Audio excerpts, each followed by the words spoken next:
مظفر آباد، نیلم، میرپور اور کوٹلی سمیت پورے آزاد کشمیر میں تقریبات منعقد کی گئی، جبکہ بھارتی مظالم کے خلاف ریلی بھی نکالی گئی اور شدید نعرے بازی کی گئی۔ اسی پر دیکھیے یہ رپورٹ۔ ہمارا آزادی ہے، مودی کیوں نہ دے، آزادی ہے حق ہمارا، آزادی ہم چھین کے لیں گے، آزادی ہم چھین کے لیں گے، آزادی۔ نومبر 1947 کے پہلے ہفتے پاکستان جانے کا جھانسا دے کر لاکھوں کشمیریوں کا قتل عام کیا گیا۔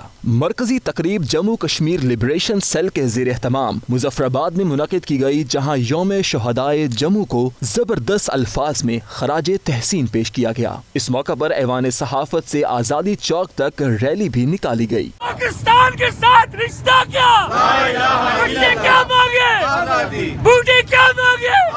وادی نیلم میں بھی مختلف مقامات پر یوم شہداء کی مناسبت سے پروگرام منعقد کی گئے اور ریلیاں نکالی گئیں۔ میرپور بھمبر میں شہدائے جموں کے لیے دعائیہ تقریبات کا انعقاد بھی کیا گیا۔ ملی فورم جموں و کشمیر کے زیر اہتمام سیمینارز کا اہتمام کیا گیا، جس سے خطاب کرتے ہوئے سابق وزیر اعظم آزاد کشمیر بیرسٹر سلطان محمود چودھری نے اقوام عالم سے مطالبہ کیا کہ وہ مقبوضہ کشمیر میں جاری بھارتی مظالم رکوائے۔ اس میں ہم سب کو جماعتی، نظریاتی، ذاتی وابستگیوں سے بالاتر ہو کے تمام لوگوں کو باہر نکلنا ہوگا، چاہے اس کا انیشیٹو میں لوں یا جو بھی لے، یہ ایک علیحدہ بات ہے، لیکن اس میں کامیاب اسی صورت میں ہو سکتا ہے کہ اس طرف سے بھی ہم سب لوگ ہوں اور مقبوضہ کشمیر کے لوگ بھی نکلیں۔ ہمارے لیے نسبتاً ذرا آسان ہے، کیونکہ اگر آپ سمانی کی بات کریں، کھرٹا کی بات کریں، چکوٹھی کی بات کریں، تتری نوٹ کی بات کریں،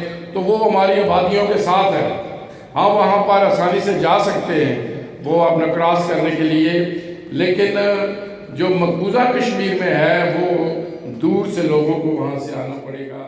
ضلع کوٹلی میں متحدہ جہاد کونسل سید صلاح الدین کے زیر اہتمام تقریب کا انعقاد ہوا، جس میں سول سوسائٹی سمیت بڑی تعداد میں وکلاء اور طلباء نے شرکت کی۔ تقریب سے خطاب کرتے ہوئے چیئرمین متحدہ جہاد کونسل سید صلاح الدین نے کہا کہ بھارت کا فوجی جنون اور روایتی ہٹ دھرمی مسئلہ کشمیر کے حل میں بنیادی رکاوٹ ہے۔